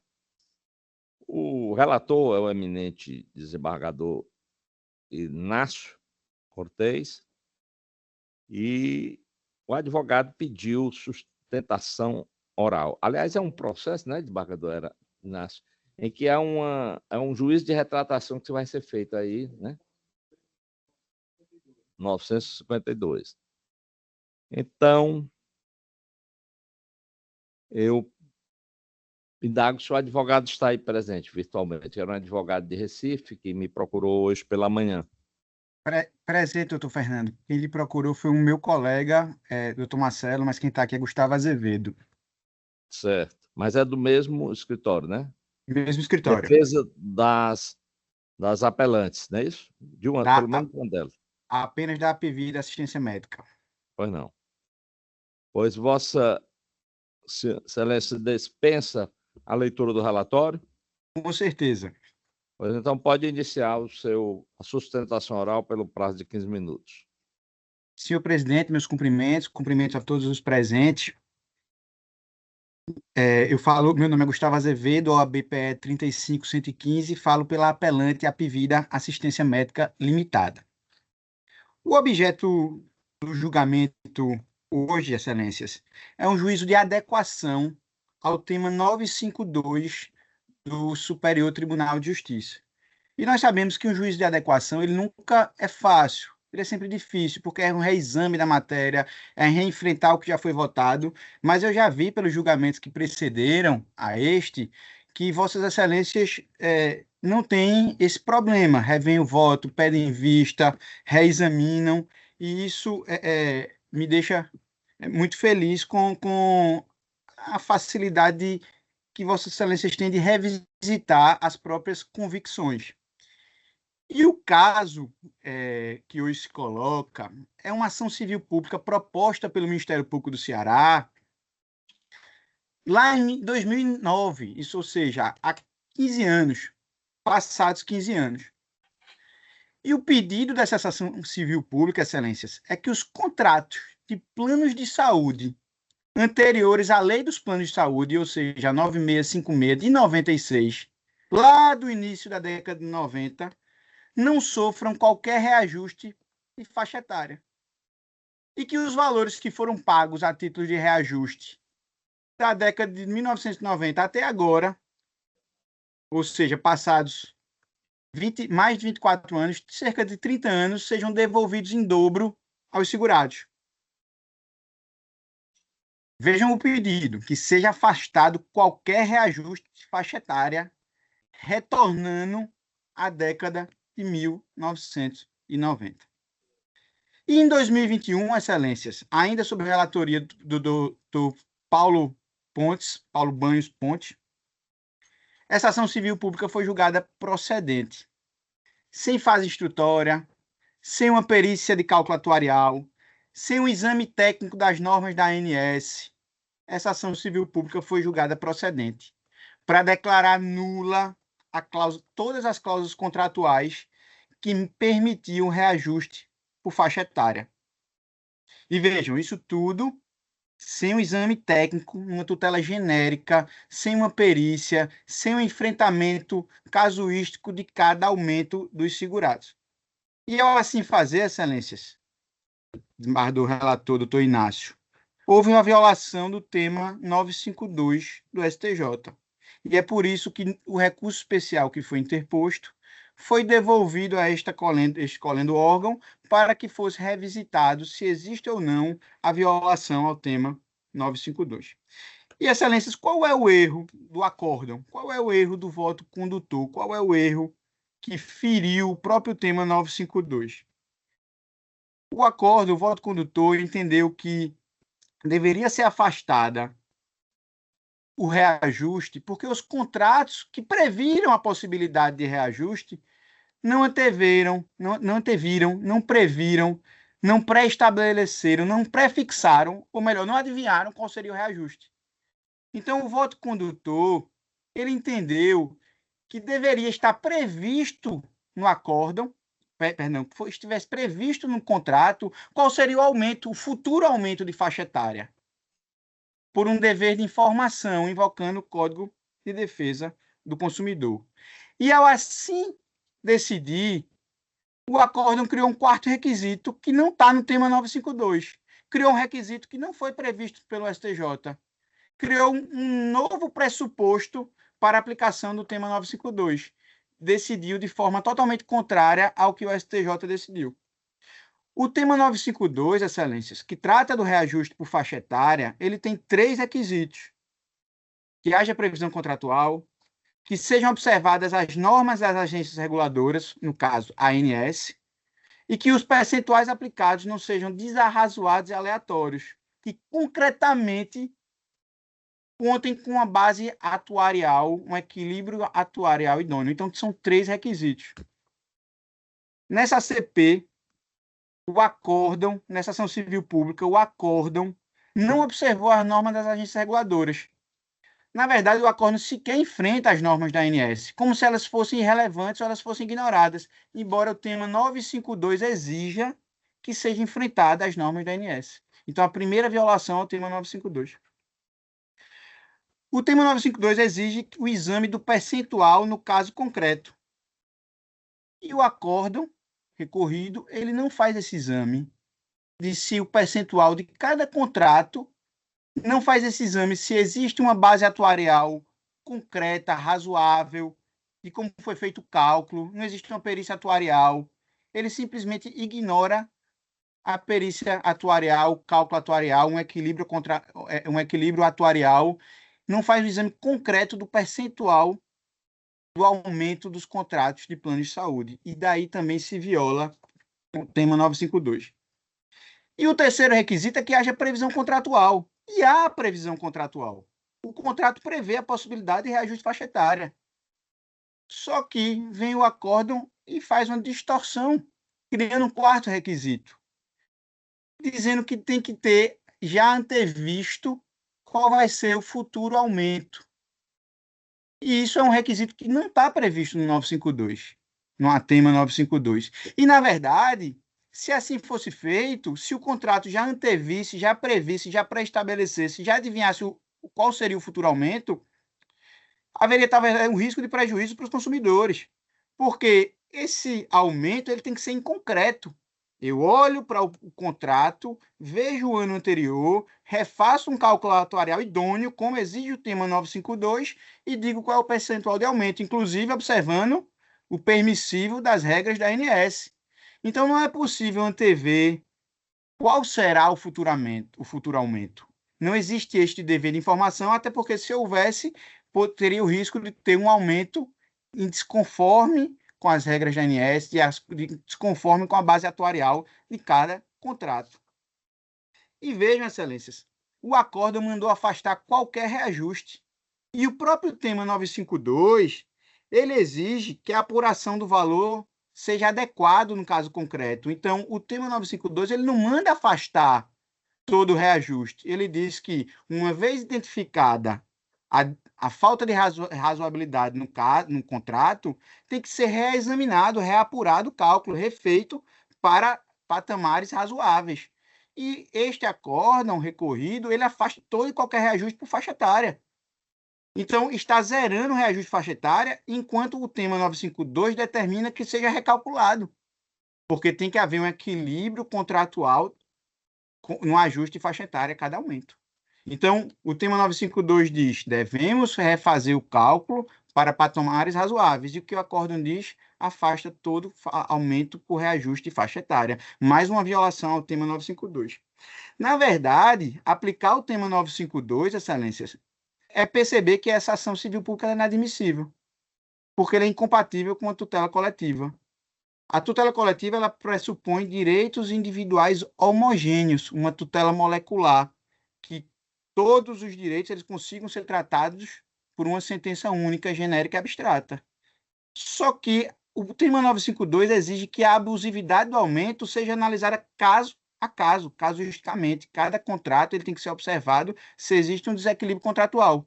Isso é totalmente incompatível, são direitos individuais heterogêneos. Isso é totalmente incompatível com uma tutela coletiva. Inclusive, o próprio acórdão, no voto condutor, ele deixa isso claro, abre aspas, somente a análise do caso concreto poderá demonstrar a abusividade ou não dos aumentos. Isso é o voto condutor. Somente a análise do caso concreto poderá demonstrar a abusividade. Como é que nós vamos fazer, como é que é possível conceder uma tutela coletiva, homogênea, molecular, se somente a análise do caso concreto pode demonstrar abusividade? Isso demonstra, mais uma vez, a violação ao tema 952 e a própria inadmissibilidade da ação civil pública. E para encerrar, excelências, o acordo ainda determinou a devolução em dobro dos valores pagos supostamente a maior, quando afasta o reajuste, devolvendo lá para a década de 1990, invocando a tese vinculante da Corte Especial do STJ dos embargos de divergência em recurso especial 676-608, 676-608. Isso em março de 2021, o STJ disse que não era mais preciso comprovar má-fé na relação consumerista para devolução em dobro. E esse acordo foi invocado, esse entendimento do STJ foi invocado pelo acordo recorrido. Só que o acordo recorrido não observou a modulação de efeitos deste mesmo precedente do STJ. Logo depois da tese, tem uma parte específica em que se modula os efeitos para dizer que só se aplica aos pagamentos posteriores supervenientes à mudança de entendimento do STJ, que antes exigia má-fé e agora não existe má-fé. E não houve essa ressalva, determinando que todos os pagamentos fossem devolvidos em dobro, desrespeitando a modulação de efeitos do próprio STJ. Então, excelências, eu agradeço bastante a atenção e peço a adequação do acordo ao tema 952 do STJ. Muito obrigado. Bueno, antes de passar a palavra ao eminente relator, o Ministério Público, que é o autor da ação civil, pediu para fazer uso da palavra. Essa palavra ao doutor Léo. Boa tarde a todos, boa tarde ao nosso presidente, relatores, mais membros dessa Câmara, serventuários, nobre defensor público. O que o Ministério Público tem a dizer nesse caso é que estamos falando, como foi já dito, de uma ação de 2009, em que o nobre membro do Ministério Público já faleceu, julgado por um juiz em 2015, e que o juiz já faleceu também, de tão antigo que é. Já faleceu o juiz e promotor, e o que é que cita? Isso era o doutor Glauberto, era o promotor, e o juiz foi o marido da doutora Márcia, doutor Josias Menescal. Então, o que é que isso fala? Isso já veio a essa Câmara algumas vezes. E trata sobre o quê? Sobre dois assuntos muito importantes para a nossa sociedade. Fala de direito à saúde e fala sobre o direito aos direitos do idoso, ao Estatuto do Idoso.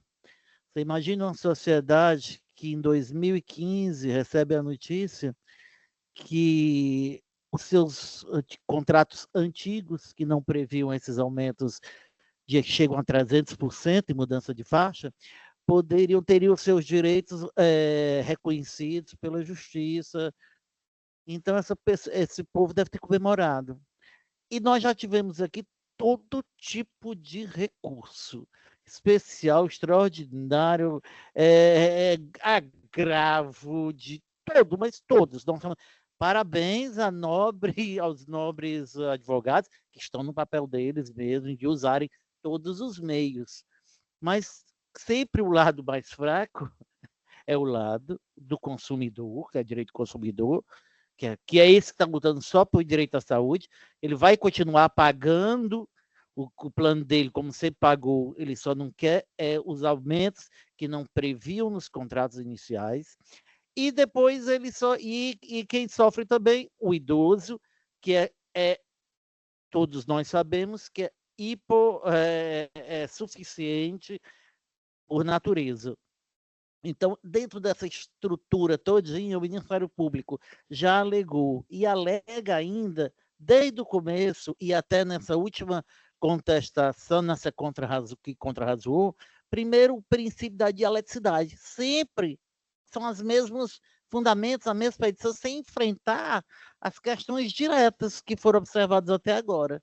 Então, além da dialeticidade, e é aceita por esse tribunal e é respeitada pelo tribunal, o princípio da dialeticidade, ou seja, as petições sempre alegam a mesma coisa em todos os agravos, em todos os recursos, a mesma coisa.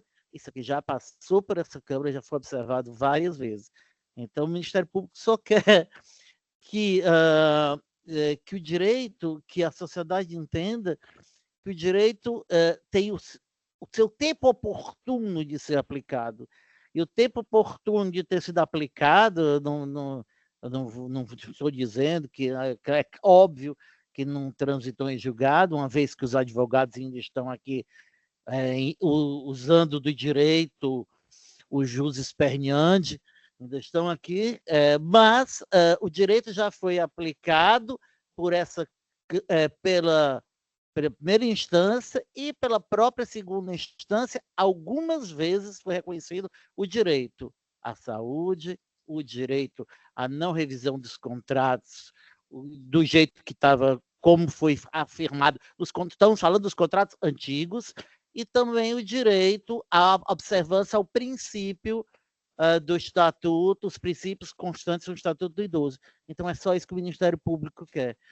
Que, por favor, que a sociedade não se decepcione. Teve um ano boa, teve a primeira alegria com a entrada dessa ação para o Ministério Público, teve uma alegria em 2015, e que 9 anos depois não vá tudo, que o sonho não seja desfeito. Muito obrigado. Pois não. Eu, então, passo a palavra ao eminente relator.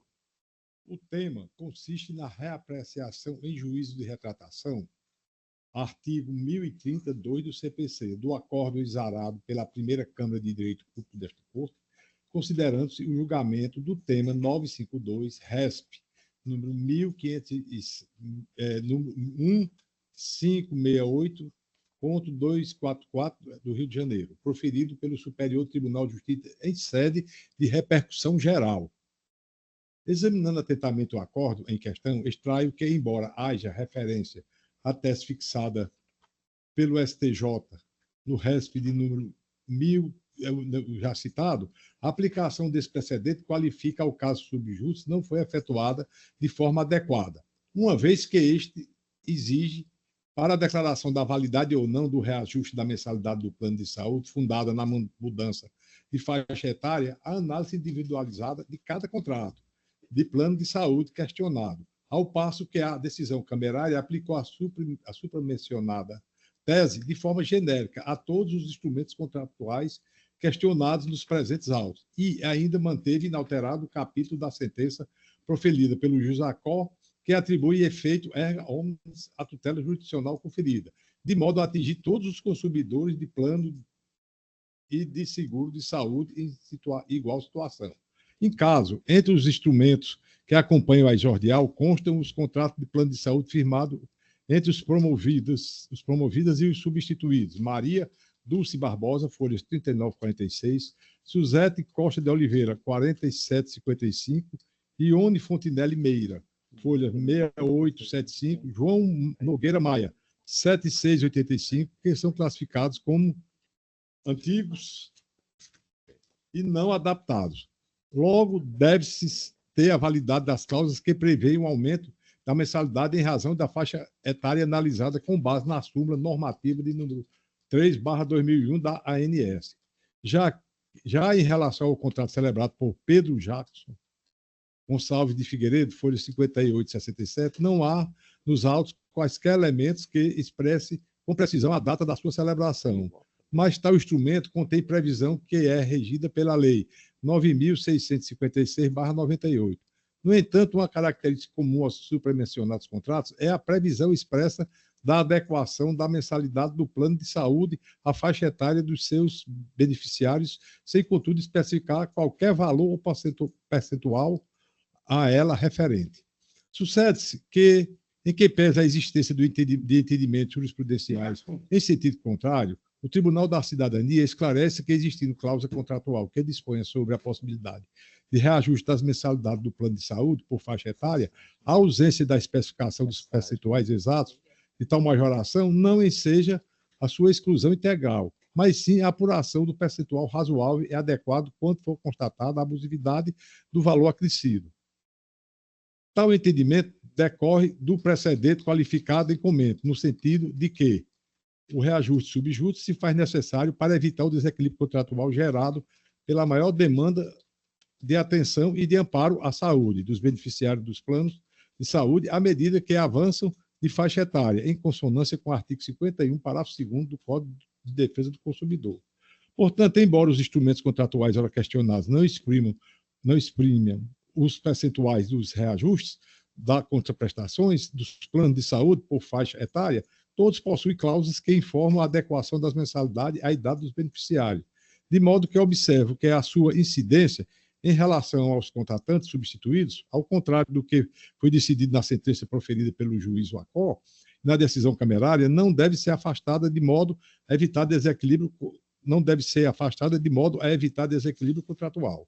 Superada a discussão acerca da validade da cláusula subjusta do plano formal, dentro da expressa previsão contratual, é imperioso analisar os demais parâmetros estabelecidos pelo STJ no tema 952 para adequado reajuste da mensalidade do plano de saúde por faixa etária no plano material, notadamente da observância das normas expedidas pelos órgãos governamentais reguladores e da ausência da aplicação de percentuais desarrazoados ou aleatórios, que concretamente e sem base atuarial idônea onere excessivamente o consumidor ou discrimine o idoso.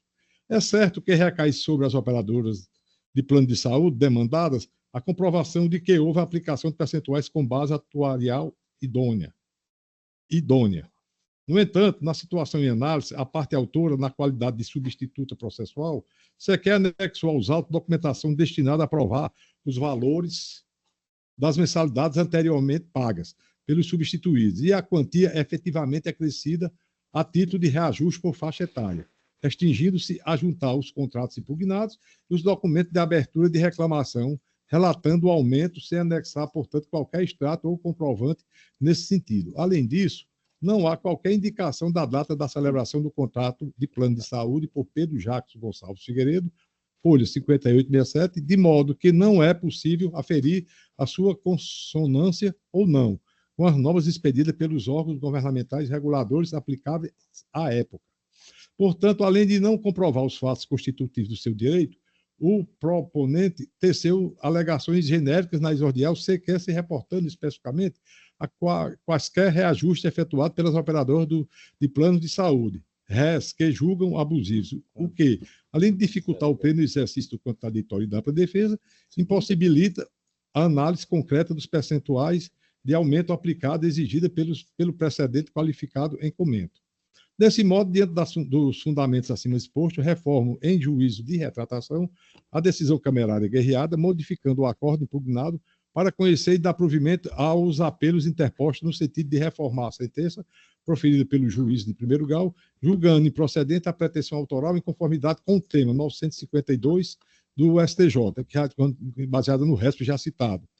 Por fim, deixo de condenar a instituição promovente ao pagamento de honorários advocatícios diante da ausência de sua comprovada má-fé nos termos do artigo 18 da Lei 7.347/1985. É meu voto, senhor presidente. Pois não, desembargador Tarcísio. Senhor presidente, eu torno definitivo o voto provisório e acompanho o eminente relator. Pois não, eu tinha até conversado com o desembargador Inácio, que eu tinha sido procurado pelo advogado hoje de manhã, ele fez uns questionamentos, e eu ia pensar até em pedir vista em razão da matéria aqui traçada, porque teve um caso aí de uma ação civil pública em que a Corte decidiu que seria da competência das câmaras de direito privado. Mas só que lá não era o órgão do Ministério Público, era uma associação que entrou com essa, de forma que, diante desse esclarecimento que eu obtive, que a respeito desse conflito, eu vou manter o voto provisório que já havia proferido, acompanhando o eminente relator. Então, a Corte, a unanimidade, conhece do agravo interno para conhecido. Foi desprovido? Não, né? Foi provido porque Vossa Excelência alterou a decisão. Certo, então é porque foi anotado aqui como tivesse desprovido, viu, desembargador? Houve um equívoco, porque o voto de Vossa Excelência foi para o provimento, inclusive, para... Não, mas às vezes é o gabinete que manda errado. Olha... não, mas foi até o juiz de retratação, ele acolheu o juiz de retratação para modificar. Eu acompanho, então, agravo interno. Na verdade, é porque aqui já é apelação, né? Está como agravo interno, mas é apelação.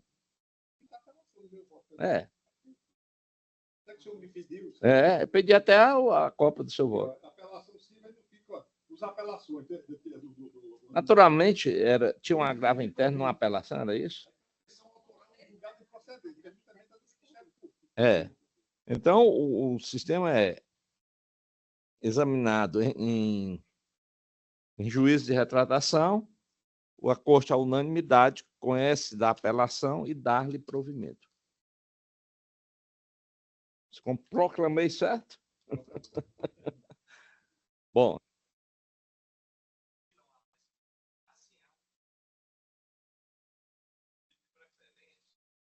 Há um pedido de preferência sem sustentação, porque se trata de uns embargos. É da relatoria do desembargador Tarcílio. É o embargos. É o embargos? Faz esse.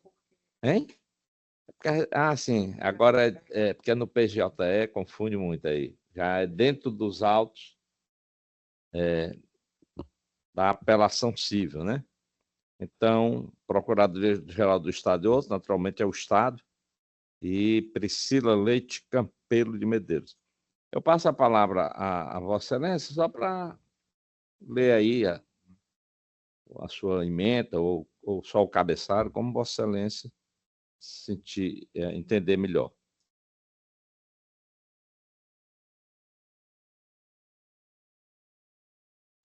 Só o número, senhor presidente.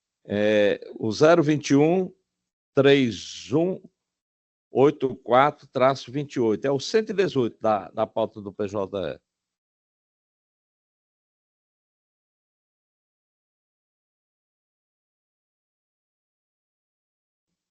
parte destacada, embargo de declaração, direito processual civil, hipóteses restritivas do artigo 1022 do CPC, ausência de contradição, disponibilidade, omissão e erro material, impossibilidade de discussão nessa seara recursal de matéria já previamente decidida, embargos de declarações rejeitados, súmula 18 do TJCE, recurso conhecido e não provido. Pois não, eu igualmente acompanho Vossa Excelência, prestigiando a súmula 18 desta Corte. Desembargador Durval. Então, a Corte, à unanimidade, conhece dos embargos para rejeitá-los. Então, não havendo mais processos com pedido de preferência, eu apenas vou... só tem um extra pauta, né? Só tem um extra pauta aqui, que é da minha relatoria, é um conflito de competência, número 30.03.544.063, e eu indago se os colegas Durval e Inácio mantêm o voto provisório acompanhando, né? Então, pronto. Agora, aqui existem alguns processos que vão ser adiados por conta Os meus, por conta de um problema que deu aí no PJE. Eu dou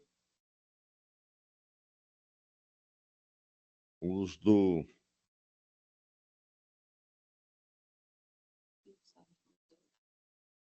Quais são? Onde é que está? Aqui, é? E os do desembargador Tarcílio, por decisão dele mesmo, não é isso? É. Ah, mas eu vou... Ah, tá bom. Ela está me alertando aqui que os do SAG estão todos ok, então vou botar em votação esse. Os processos da minha relatoria no SAG, os vogais confirmam a decisão, desembargador? Excelência. Então, todos julgados de acordo com o voto do relator. Ainda no SAG, eu indago aqui se os votos dos processos da relatoria do desembargador Duval Aires Filho, desembargador Inácio e desembargador Tarcílio, confirmam os votos? No SAG. Então, pronto. Então, todos os processos da relatoria do desembargador Durval são considerados, proclamados aqui os resultados de acordo com o voto de Vossa Excelência. Também no SAG tem os votos do desembargador Inácio. Um deles já foi julgado presencialmente, que é o primeiro, né? E os demais? O desembargador confirma, eu também confirmo.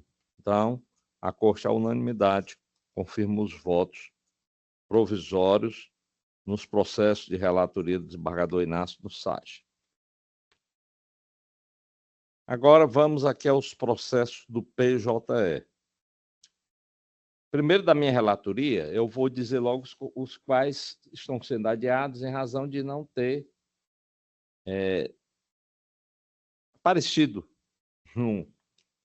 os votos que foram proferidos. Eu não entendi bem, por um defeito lá, que ainda não foi esclarecido.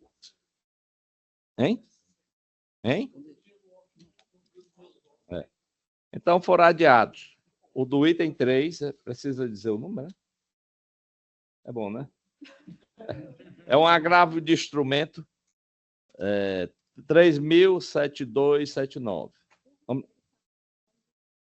Bom, então o roteiro está disponibilizado na internet. Então, o número 3, o número 5, o número 6, o número 9, o número 10. Ixi, mas é quase tudo. Número 12, número 14, número 16, número 18, número 21, número 23, número 25, número 27, número 27, aí pulou para o 29, né? Número 29, número 30, número 31, número 33, número 37, número 38. E o pior é que eu sei que alguns desses processos foram votados, não sei por que desapareceu.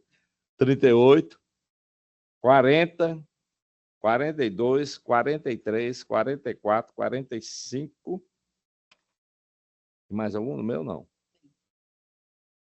45, 50, 56, 59. Ah, não, tem um 57 que eu adiei, que é aquele que o advogado fez a sustentação oral. Essa foi adiado. O 59, o 62, o 63,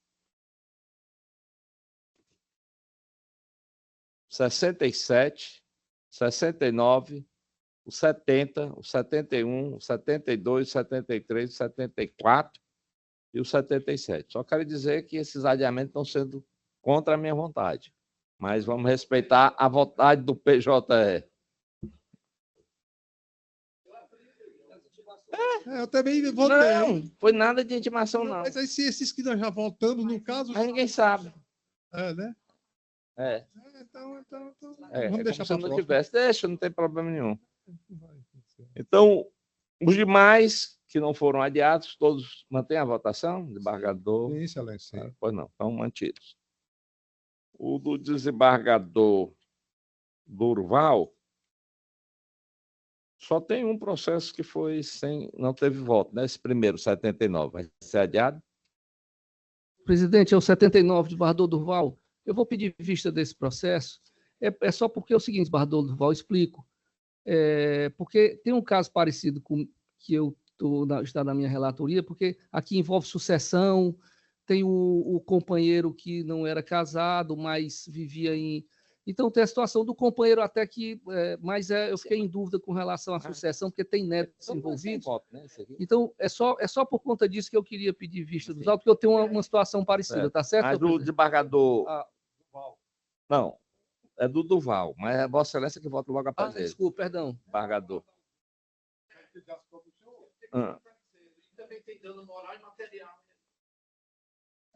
Se for o caso, por cada preferência, eu faço vista.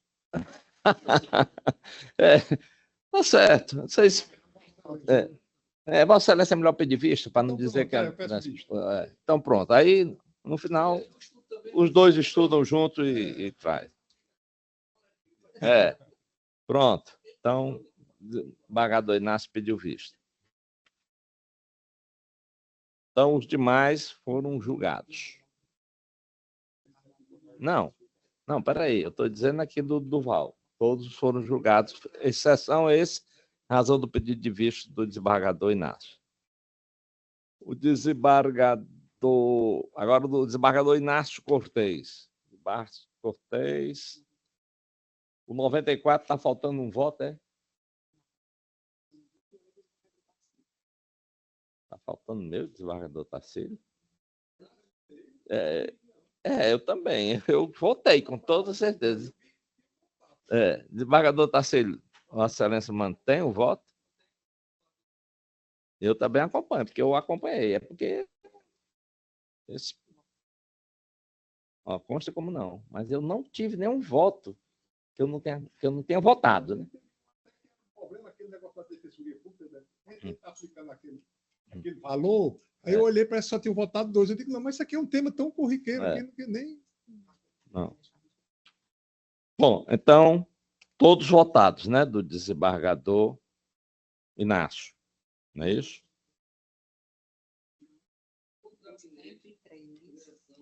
Esse aí era o 94. Então, deixa eu chegar lá. O 99 iniciou-se o julgamento, né? Mas foi adiado em face do pedido de vista do desembargador Durval.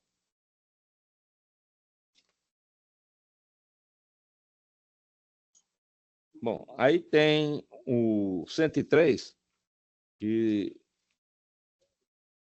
segundo ela, eu não teria votado, mas eu votei. E por isso eu acompanho o eminente relator.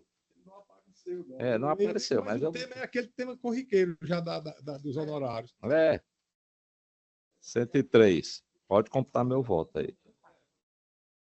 Agora, vamos para os votos do desembargador Tarcílio no PJE, né? Também aqui houve vários adiamentos. Eu vou só conferir aqui, desembargador, porque esse aqui não foi por erro do PJE, não. Parece que foi Vossa Excelência mesmo. O 107, o 108, o 109, o 110, o 111, o 115,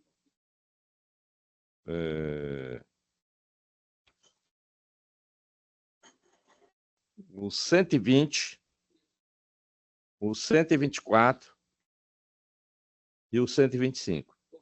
Né? Os demais, todos acompanharam o eminente relator, eu e o desembargador Durval, né? Inclusive os embarques que foi julgado aqui presencialmente. Então, não havendo nada mais a tratar, eu indago se algum dos senhores, encerramos aqui a nossa pauta com os devidos adiamentos, e eu indago se algum dos senhores tem alguma comunicação a fazer. Bom, como ninguém tem comunicação a ser feita, eu declaro encerrada a sessão.